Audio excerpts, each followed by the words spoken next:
എല്ലാവർക്കും സ്വാഗതം.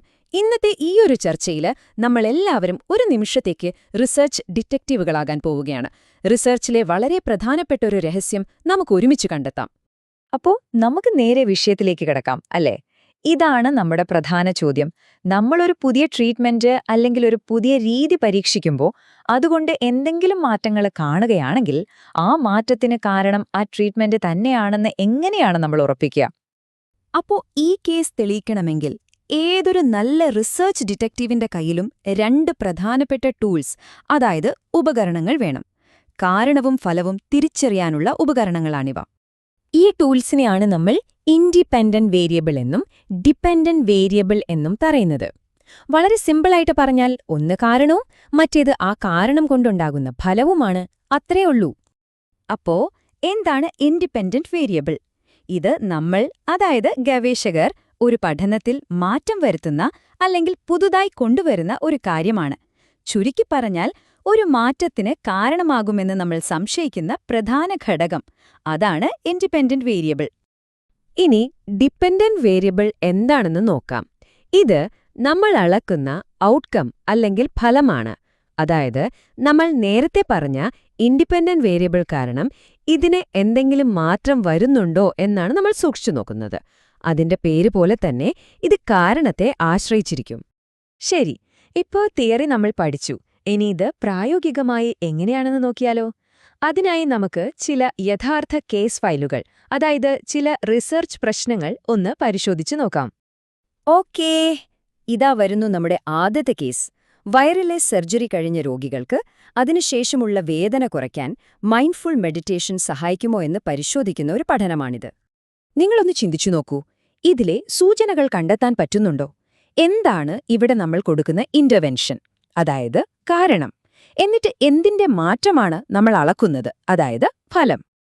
നിങ്ങൾ ചിന്തിച്ചത് ശരിയാണോന്ന് നോക്കാം. ഇവിടെ മൈൻഡ്ഫുൾ മെഡിറ്റേഷനാണ് കാരണം, അതായത് നമ്മുടെ ഇൻഡിപെൻഡന്റ് വേരിയബിൾ. ഇനി അതിന്റെ ഫലമായി മാറുന്നുണ്ടോ എന്ന് നമ്മൾ നോക്കുന്ന വേദനയുടെ അളവ്, അതാണ് ഡിപെൻഡന്റ് വേരിയബിൾ. കിട്ടിയില്ലേ? ശരി, നമുക്ക് അടുത്ത കേസിലേക്ക് പോകാം. ന്യൂറോ ഐസിയുവിൽ കിടക്കുന്ന രോഗികളിൽ പ്രഷർ അൾസർ, അതായത് ബെഡ് സോർ വരാതിരിക്കാൻ എന്തു ചെയ്യാം എന്നതിനെക്കുറിച്ചാണ് ഈ പഠനം. വീണ്ടും അതേ ചോദ്യം തന്നെ. നമ്മുടെ ഡിറ്റക്റ്റീവിന്റെ രണ്ട് പ്രധാന വേരിയബിളുകൾ ഇവിടെ കണ്ടെത്താൻ പറ്റുന്നുണ്ടോ? എന്താണ് ഇവിടത്തെ കാരണം, എന്താണ് ഫലം? ഇവിടെ നോക്കൂ, ഓരോ മണിക്കൂറിലും രോഗിയുടെ പൊസിഷൻ മാറ്റിക്കൊടുക്കുന്നത്, അതാണ് നമ്മുടെ ഇൻഡിപെൻഡന്റ് വേരിയബിൾ. അതുകൊണ്ട് പ്രഷർ അൾസർ ഉണ്ടാവുന്നതിന്റെ നിരക്കിൽ എന്തെങ്കിലും കുറവ് വരുന്നുണ്ടോയെന്ന് നമ്മൾ അളക്കുന്നു. അപ്പോൾ അത് നമ്മുടെ ഡിപെൻഡന്റ് വേരിയബിളായി. സിമ്പിൾ. ഓക്കെ, ആശുപത്രിയും ഐസിയുവും ഒക്കെ വിട്ട് നമുക്ക് കുറച്ചുകൂടി സാധാരണ ജീവിതത്തിലുള്ള ഒരു ഉദാഹരണം നോക്കാം. ഇത് നമുക്ക് എല്ലാവർക്കും എളുപ്പത്തിൽ റിലേറ്റ് ചെയ്യാൻ പറ്റും. ഒന്ന് സ്വയം ചോദിച്ചു നോക്കൂ, ഇവിടെ ഏത് കാര്യമാണ് മറ്റൊന്നിനെ സ്വാധീനിക്കുന്നത്? ഒന്ന് ചിന്തിച്ചാൽ മതി. ആ സ്വാധീനത്തിന്റെ ദിശ എങ്ങോട്ടാണെന്ന് മനസ്സിലാക്കിയാൽ തന്നെ നമുക്ക് ഉത്തരം കിട്ടും. ഇവിടെ വളരെ വ്യക്തമാണല്ലേ? ഒരാളുടെ ആക്ടിവിറ്റി ലെവൽ, അതായത് അവരെത്രത്തോളം ആക്റ്റീവാണ് എന്നുള്ളതാണ് ഇൻഡിപെൻഡന്റ് വേരിയബിൾ.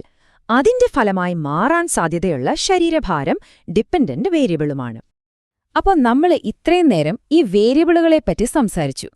പക്ഷെ ശരിക്കും എന്തിനാണ് ഒരു റിസർച്ചിന്റെ ലോകത്ത് ഈ വേരിയബിൾ ഡിറ്റക്റ്റീവ് ആകുന്നത് ഇത്ര പ്രധാനപ്പെട്ടൊരു കാര്യം? റിസർച്ച് ഫീൽഡിൽ വളരെ പ്രശസ്തമായൊരു പറച്ചിലുണ്ട്. ഒരു റിസർച്ച് പ്രശ്നം വ്യക്തമായി പറഞ്ഞാൽ ആ റിസർച്ച് പകുതി കഴിഞ്ഞുവെന്ന്. അതിന്റെ അർത്ഥം ഇത്രയുള്ളൂ: തുടക്കത്തിൽ തന്നെ നിങ്ങളുടെ വേരിയബിൾസ് ഏതൊക്കെയാണെന്ന് കൃത്യമായി തിരിച്ചറിഞ്ഞാൽ നിങ്ങളുടെ പഠനം നല്ലൊരു ട്രാക്കിലായി കഴിഞ്ഞു. കുറച്ചുകൂടി വ്യക്തമായി പറഞ്ഞാൽ, വേരിയബിളുകൾ തിരിച്ചറിയുന്നത് നമ്മുടെ പഠനത്തിന് ഒരു കൃത്യമായ ദിശാബോധം നൽകും. ഘടകങ്ങൾ തമ്മിലുള്ള ബന്ധം കൃത്യമായി അളക്കാനും ഇത് സഹായിക്കും. ഏറ്റവും പ്രധാനമായി, നമുക്ക് പരീക്ഷിക്കാൻ പറ്റുന്നൊരു ഹൈപ്പോത്തിസിസ്, അതായത് ഒരു നിഗമനം ഉണ്ടാക്കാനും ഇത് അത്യാവശ്യമാണ്. ഇതെല്ലാം ചെയ്യുമ്പോഴാണ് നമ്മുടെ പഠനത്തിന്റെ ഫലങ്ങൾക്ക് ഒരു വിശ്വാസ്യത വരുന്നത്. ശരി, ഇത്രയും നേരം കളി കണ്ടിരുന്നാൽ മതിയോ? ഇനി നിങ്ങൾക്കുള്ള അവസരമാണ്.